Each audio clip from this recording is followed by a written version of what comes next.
Welcome to International Forum. Our program today is on Afghanistan and the closely related issue of regional security in the Indian subcontinent and Central Asia.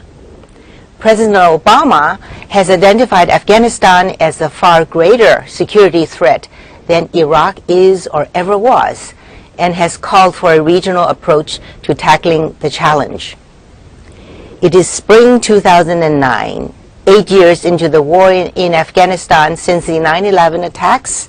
The situation in Afghanistan is precarious and indeed coming apart rapidly, according to a New York Times editorial on February 20th of 2009. The New York Times said, and I quote, "The situation is unraveling so quickly that aides say President Obama decided that he had no choice but to send another 17,000 troops, while commanders and diplomats try to come up with a strategy to stop the bloodletting and to try to block the Taliban from recapturing the country. The Taliban have now moved into peaceful areas near Kabul," unquote.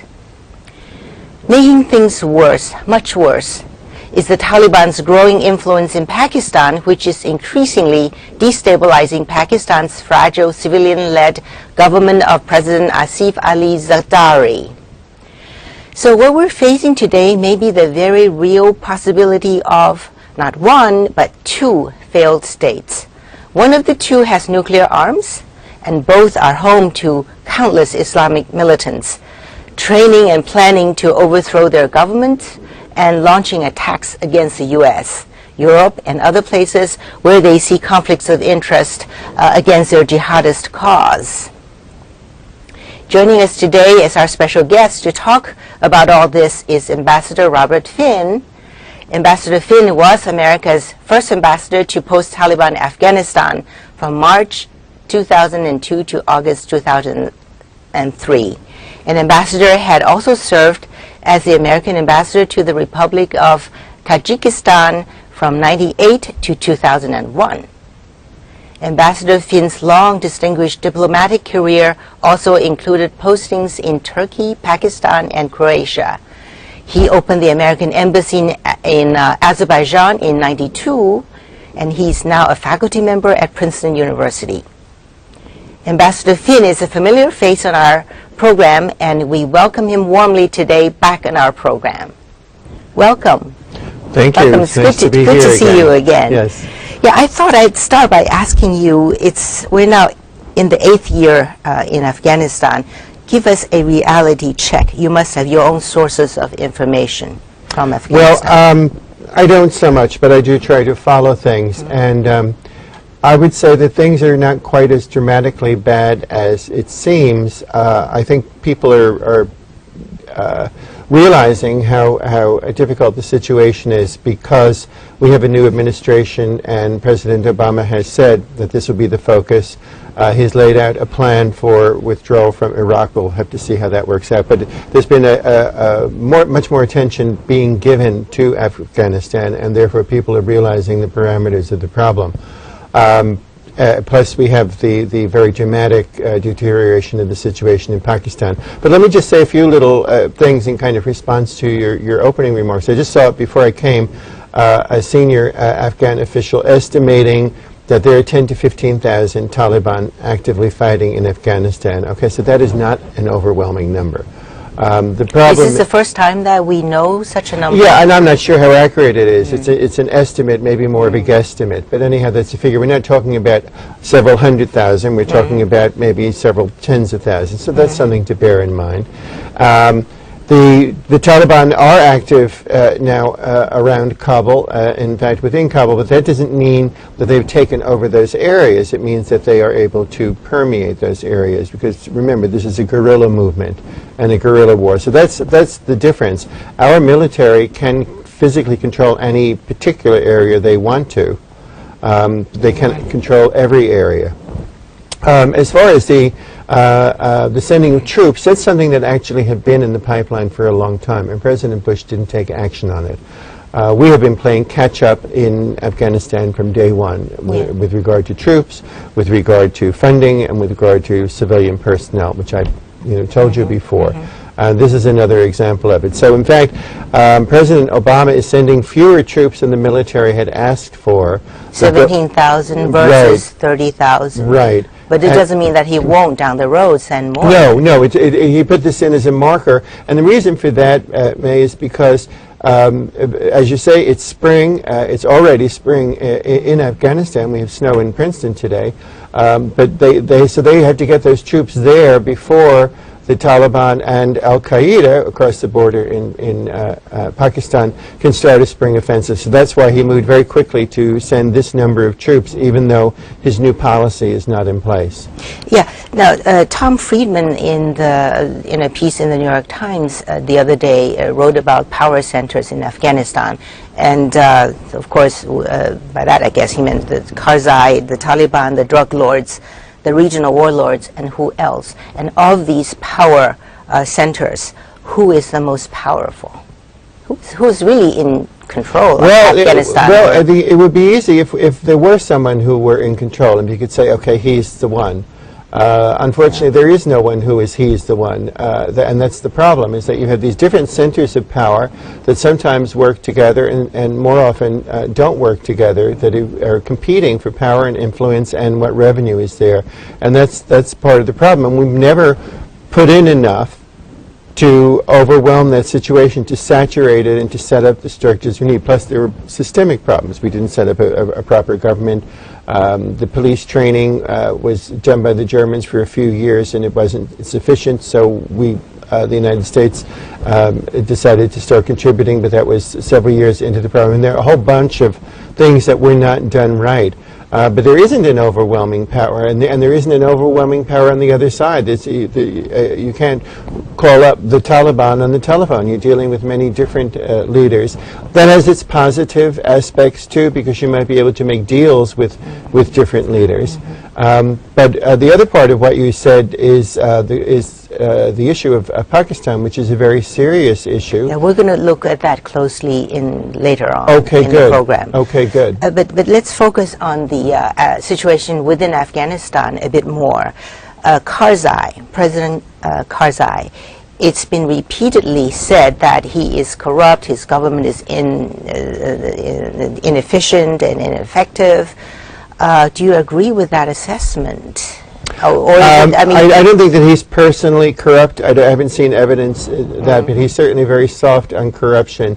And partly it's because he's a tribal leader, and he deals with people in a tribal way, which means that it's not just a question of removing an individual, because that individual has X thousand numbers of people behind him, and that's why he's softer. But this is not an excuse. Okay, if he were to be a proper leader, he should have, when he became president, when he was elected president and the Constitution was enforced, he should have taken some dramatic steps to show that he was in charge in this regard, and he did not do that. You're saying that he could be and should be more assertive. Yes, the problem has been from the beginning that he's not been assertive. In the very beginning, that was useful. When the fighting was newly over and you had these very belligerent people in the same room, he was able to bring them together and to get them to talk to one another and actually, achieve some things with them. But as time went on, he necessarily should have become more assertive and aggressive, and he didn't do that. And all of the fault for that is not his own, but some of it certainly is. Is Mr. Karzai easily replaceable? And people have called for him to step down.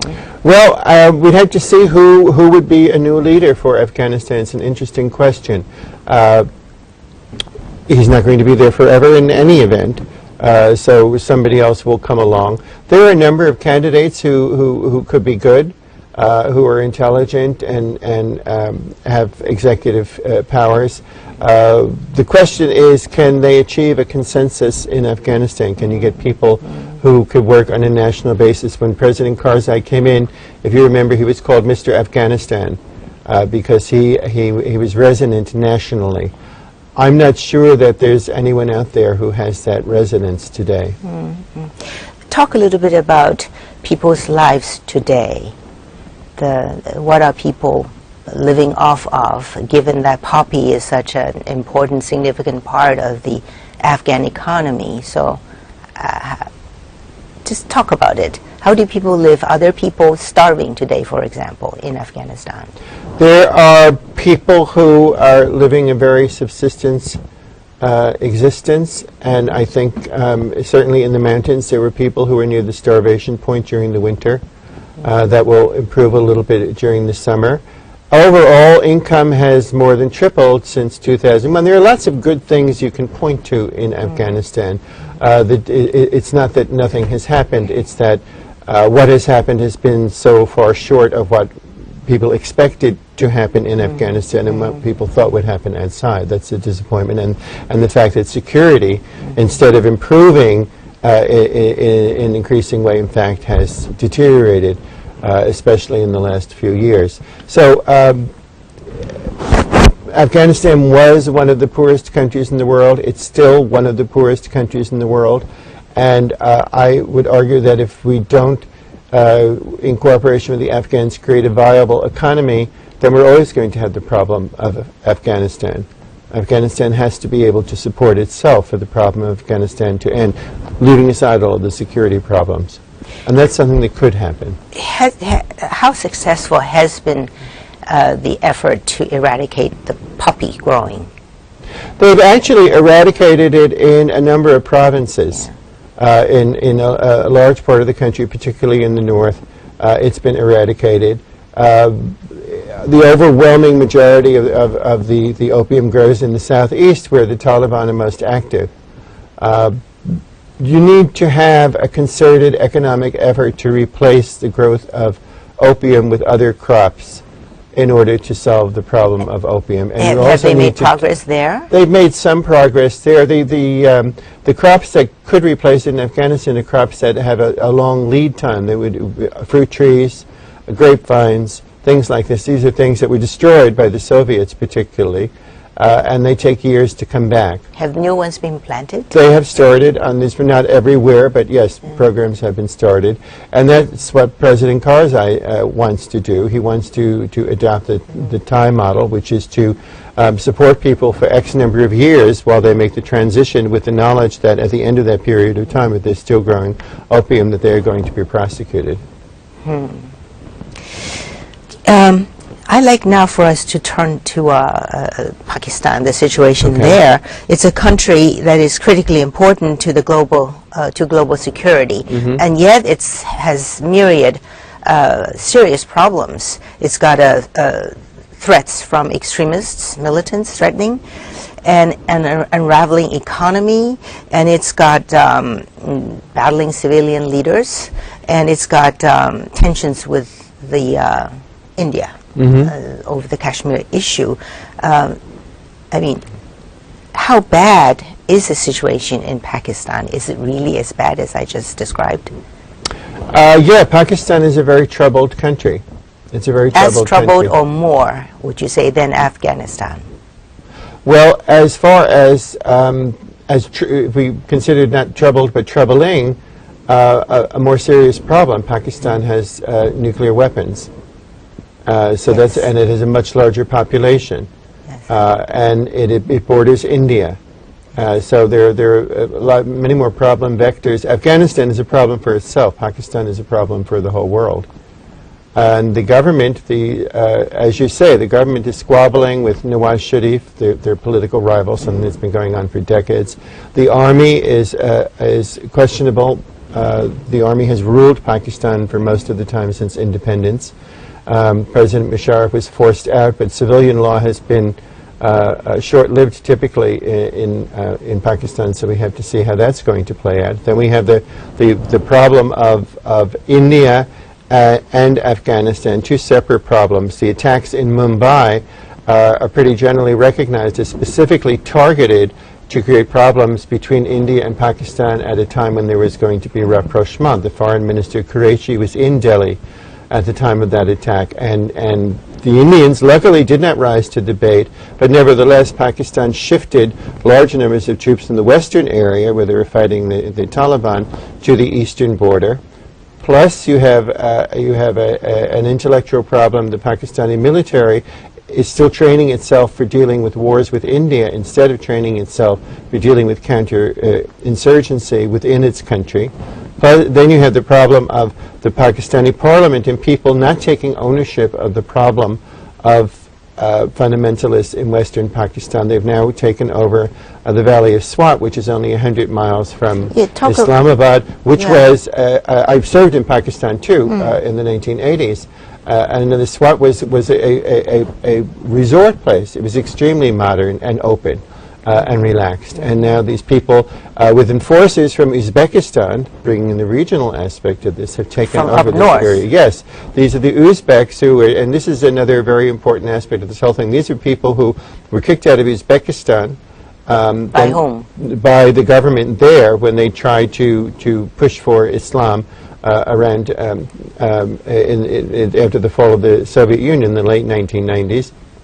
Then went to Tajikistan, took part in the Tajik Civil War, and finally when that was ended, and it was ended because of the model of Afghanistan, because they were afraid they were turning into Afghanistan, these people were then forced to leave Tajikistan and went to Afghanistan. And when did all that happen? That happened while I was ambassador in Tajikistan in 1999 and 2000. They went to Afghanistan. They came together with the Taliban in the fighting. In 2001, they were principally involved in the fighting around Mazar-e-Sharif. Then after the Taliban were driven out, they went to Pakistan. Now they're in Pakistan and they're taking part in the fighting there. So it very much is a regional problem as far as that goes. But the Pakistani people still are thinking that this is America's problem. They're not thinking that it's our problem.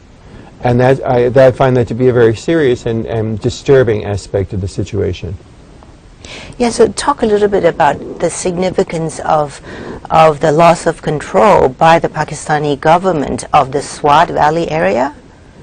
Yeah, it's on, the kind on our strategic interest in that area, because doesn't this mean that the Taliban has free run in that whole large territory? Well, they did anyway.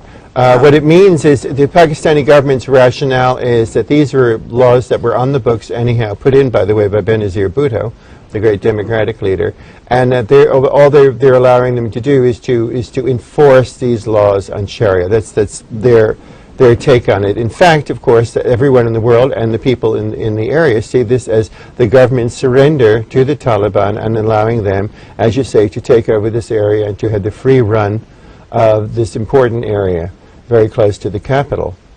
So it's very disturbing. Now, the Khyber Pass is a critical supply route for military supplies for NATO forces, including American forces, in Afghanistan, and it's been repeatedly attacked. So how does the Swat Valley, which includes the Khyber Pass, now in the hands of the Taliban, affect the supplies? I mean, isn't it sort of, it's like a, what do you call it, they can just choke it off at will? Yeah, I'm not sure. I'd have to check to see if the Khyber Pass is in Swat. I think it may not be, but anyhow, the point is a valid one. And they have been choking it off, which is why the United States has been looking for transit routes across Central Asia, which they have basically lined up now for non-lethal material. But it's incredibly expensive and it's incredibly long. It takes about a week. One of the other aspects of Afghanistan is that if there were peace in the area, it could be the transit link between Central Asia and the sea. And in 18 hours, you could get from Tashkent to the sea via Afghanistan. So this is by no means a healthy alternative. It's an alternative caused by the problem of the disintegrating lack of control in Pakistan. Now, one of the things that I've been suggesting, and I'm very happy to see that Ambassador Holbrooke is also emphasizing this, is the regionalization. Richard Holbrooke, the President Obama's special representative to Afghanistan and Pakistan. That's right, and he's been saying that we have to bring in all of the neighbors, including Iran, and I very much support that. In terms of their own security, they're all frontline states, and they're all very concerned about this spreading into their own territory with very good reason. And so I think we should make our policies towards Central Asia clear, and I think we should address these people and ask them to contribute more. They can provide personnel in terms of development, people who are the same ethnic groups as the people in Afghanistan who speak the languages. They can provide logistical facility. There are lots of things that they can do, and I think they should be a more integrated part of the effort. Yes, I agree. Talk a little bit about the presence of Al-Qaeda in Afghanistan and Pakistan, because we've been talking about the Taliban presence. Yeah, well, many people are now saying that Al-Qaeda is no longer really present in Afghanistan in large numbers. It's not true, is it? I don't think that's totally true, because it depends on who you're calling Al-Qaeda, but if Uzbek fighters are part of them, they certainly have been turning up in the fighting in Helmand. Yeah. Plus, the Al-Qaeda leadership is just across the border in Quetta in Pakistan, and all of the Pakistani efforts, or the vast majority of them, have been dedicated towards the tribal areas and towards the fighting in Swat. And Pakistan has lost a lot of soldiers here, let's not forget. But meanwhile, in Baluchistan, the Al-Qaeda leadership has been operating more or less openly in Quetta, and nobody's done anything about that. And what is the relationship between the two groups, the Taliban and Al-Qaeda? Well, that's a good question. The Taliban, who are called Mujahideen in the area, fighters, not Taliban, which means students. That's a term that they use for mostly, but not all, Pushtun people who are indigenous to the area, both in Afghanistan and Pakistan. And Al-Qaeda are the foreign fundamentalists who are far stricter Muslims who have come in. Bin Laden is, of course, the most famous of them. They came in and they came to Afghanistan, which had been taken over already by the Taliban and made into an Islamic state. And they came there as guests with the intention of setting up camps for the liberation of Kashmir. Okay, and from those camps that were there, they were also sending people north to Tajikistan and Uzbekistan. They sent some people to Chechnya. These are the same people who appeared in Bosnia. These are people who are involved in a worldwide mission of radical Islam. And that's, I think, the basic difference. The Pashtuns and the Taliban are involved mainly in their own region, in their area, fighting against what they consider to be an invasion of foreigners, of infidels in that area, whereas Al-Qaeda has a worldwide mission. And if we manage to get rid of them from Afghanistan and Pakistan, they would look for somewhere else to go. And they would probably find it. So Somalia, which is the first place where our forces were driven out by fundamentalists, might be a new place for them to go to. True, true. Okay, looking at the region as a whole, I think, is it right to say that Russia is playing an increasingly important role in that whole region? Did they have anything to do with the recent closing of the American base in Kyrgyzstan? Well, Russia and China are interested in the area. All of the countries there are interested because, as I said earlier, they see what's happening in Afghanistan as a model for what could happen to them. And Tajikistan very much ended its civil war, in which there was an Islamic group on one side, because they said, we're getting to be like Afghanistan. Uzbekistan has a terrible human rights record, and the rationale for that is we want to stop Islamic fundamentalism. As far away as Russia, we also see very strict programs against what they consider to be Islamic fundamentalism, including in Chechnya. So it's something that all of the states in the area are worried about. Russia and our involvement in our, by which I mean the United States, our involvement in the area has not been clear to people there. So along with supporting us, because they do not want a fundamentalist regime in Afghanistan, they're also nervous because they look at it from the other point of view and they say, oh, a base in Kyrgyzstan, and there was a base in Uzbekistan, and you have an agreement with the Tajiks, and oh, you know, you're much too friendly with the Azeris, and you have a base in Bulgaria, and the Baltic states are gone. So they see this ring around that makes them very nervous. And we haven't really clarified, I don't think, in a convincing way to the Russians that we don't have any other kind of aim there. So that's something that needs to be done to get more of the cooperation. Both Russia and China regard, rightly or not, Inner Asia as their sphere of influence. Their history was shaped by their operations there over the centuries, and they're very nervous about other people coming in there. I think we can all understand. Wouldn't you be? Yes. Yeah, that's logical from their point of view. So we need to do some clarifying up there. In terms of Kyrgyzstan, I think yes. I mean, it was so obvious. The Kyrgyz official goes to Moscow. He's sitting there next to the Russian official, and they announce that Russia's giving them $2 billion, and the Kyrgyz say, and we're closing the American base, and they say, oh, they're not connected. Well, no one in the world fell for that. But since then, the Kyrgyz has said, well, make us an offer. Have we made an offer? It's not that is more done. Yeah, more than what the Russians are paying the Kyrgyz. No, but you know, you can separate the issue, and so I don't think that's completely over yet. Plus, I remember a few years ago the Russians offered almost exactly the same amount of money to the Tajiks, and then the Tajiks came out the day after a visit from then Secretary Rice saying Russia has always been and will always be our best friend.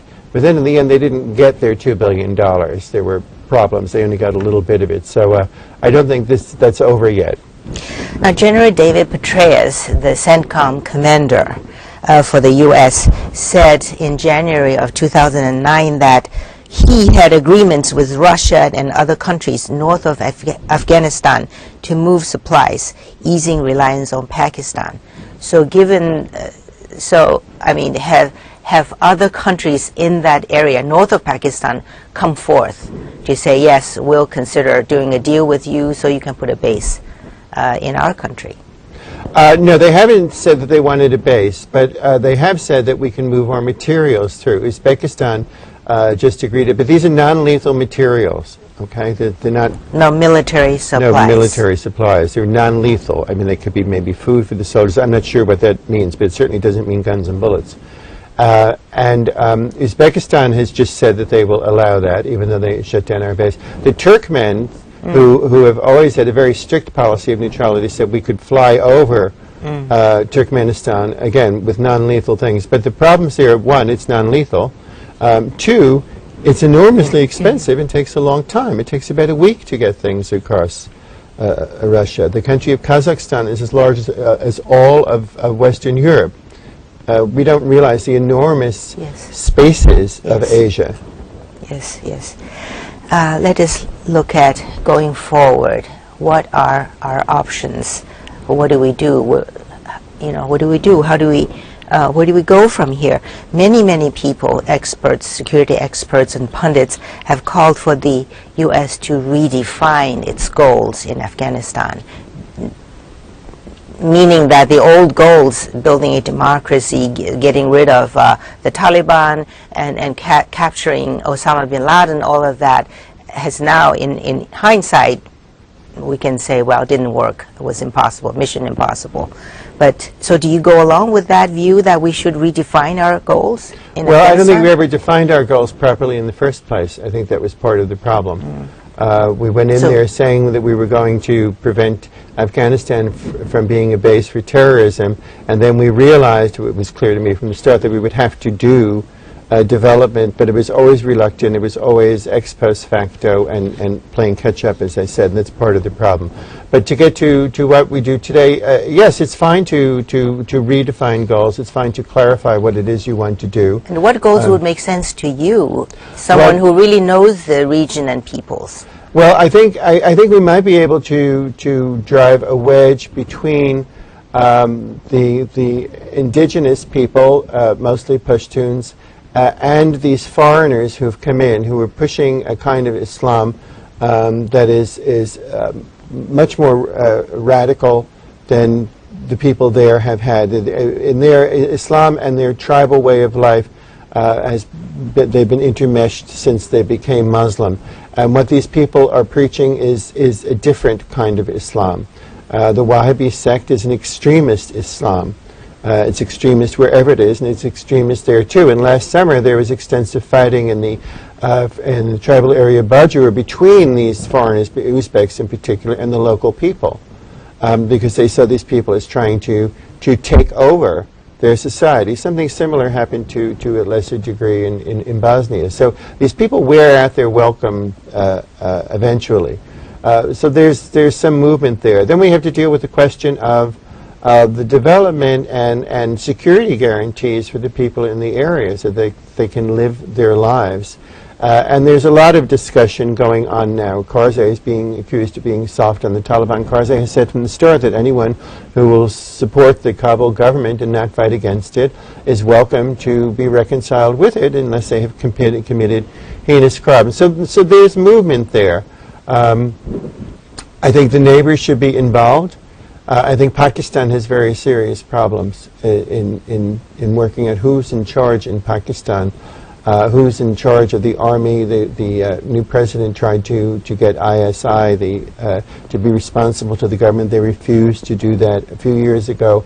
Musharraf tried to get the madrasas to register. They refused that. So there's a serious problem of power in Pakistan, and that has to be resolved. Ambassador Holbrooke has taken the mantra that for the first time the United States, India, and Pakistan have a common enemy. And I think that's, it's not only clever, it's true. And that's an area in which things can work out. Because if India and Pakistan can lessen, they'll never completely eliminate their security threats. And India is behaving correctly towards Pakistan in this latest thing. Then that, if you can eliminate that problem, then you can deal with the other problem. Mm-hmm. Pakistan can't deal with problems on both of its borders. Could you, in 30 seconds, tell us what could happen in Afghanistan or to Afghanistan under the best of circumstances and under the worst of circumstances? 30 seconds. Under the best, I think you'll have a government that has a more of a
Welcome to International Forum. Our program today is on Afghanistan and the closely related issue of regional security in the Indian subcontinent and Central Asia. President Obama has identified Afghanistan as a far greater security threat than Iraq is or ever was, and has called for a regional approach to tackling the challenge. It is spring 2009. 8 years into the war in Afghanistan since the 9/11 attacks. The situation in Afghanistan is precarious and indeed coming apart rapidly, according to a New York Times editorial on February 20th of 2009. The New York Times said, and I quote, "The situation is unraveling so quickly that aides say President Obama..." Every area. As far as the sending of troops, that's something that actually had been in the pipeline for a long time, and President Bush didn't take action on it. We have been playing catch-up in Afghanistan from day one with regard to troops, with regard to funding, and with regard to civilian personnel, which I told you before. This is another example of it. So, in fact, President Obama is sending fewer troops than the military had asked for. 17,000 versus 30,000. Right. But it doesn't mean that he won't down the road send more. No, he put this in as a marker. And the reason for that, May, is because as you say, it's spring. It's already spring in Afghanistan. We have snow in Princeton today. But they had to get those troops there before the Taliban and Al-Qaeda across the border in Pakistan can start a spring offensive. So that's why he moved very quickly to send this number of troops, even though his new policy is not in place. Yeah. Now, Tom Friedman, in a piece in the New York Times the other day, wrote about power centers in Afghanistan. And, of course, by that I guess he meant the Karzai, the Taliban, the drug lords, decided that he had no choice but to send another 17,000 troops, while commanders and diplomats try to come up with a strategy to stop the bloodletting and to try to block the Taliban from recapturing the country. The Taliban have now moved into peaceful areas near Kabul, unquote. Making things worse, much worse, is the Taliban's growing influence in Pakistan, which is increasingly destabilizing Pakistan's fragile civilian-led government of President Asif Ali Zardari. So what we're facing today may be the very real possibility of not one, but two failed states. One of the two has nuclear arms, and both are home to countless Islamic militants, training and planning to overthrow their government and launching attacks against the U.S., Europe, and other places where they see conflicts of interest against their jihadist cause. Joining us today as our special guest to talk about all this is Ambassador Robert Finn. Ambassador Finn was America's first ambassador to post-Taliban Afghanistan from March 2002 to August 2003. An ambassador had also served as the American ambassador to the Republic of Tajikistan from 1998 to 2001. Ambassador Finn's long distinguished diplomatic career also included postings in Turkey, Pakistan, and Croatia. He opened the American embassy in Azerbaijan in 1992, and he's now a faculty member at Princeton University. Ambassador Finn is a familiar face on our program, and we welcome him warmly today back on our program. Welcome. Thank you. Welcome. It's nice to be here again. Good to see you again. Yes. Yeah, I thought I'd start by asking you, we're now in the 8th year in Afghanistan. Give us a reality check. You must have your own sources of information from Afghanistan. Well, I don't so much, but I do try to follow things. And I would say that things are not quite as dramatically bad as it seems. I think people are realizing how difficult the situation is because we have a new administration and President Obama has said that this will be the focus. He's laid out a plan for withdrawal from Iraq. We'll have to see how that works out. But there's been much more attention being given to Afghanistan, and therefore people are realizing the parameters of the problem. Plus, we have the very dramatic deterioration of the situation in Pakistan. But let me just say a few little things in kind of response to your opening remarks. I just saw it before I came, a senior Afghan official estimating that there are 10 to 15,000 Taliban actively fighting in Afghanistan. Okay, so that is not an overwhelming number. The problem is this the first time that we know such a number? Yeah, and I'm not sure how accurate it is. It's an estimate, maybe more of a guesstimate. But anyhow, that's a figure. We're not talking about several 100,000. We're talking about maybe several tens of thousands. So that's something to bear in mind.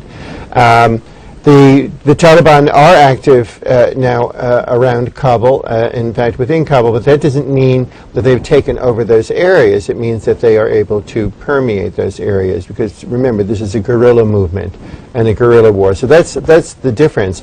Our military can physically control any particular area they want to. They can control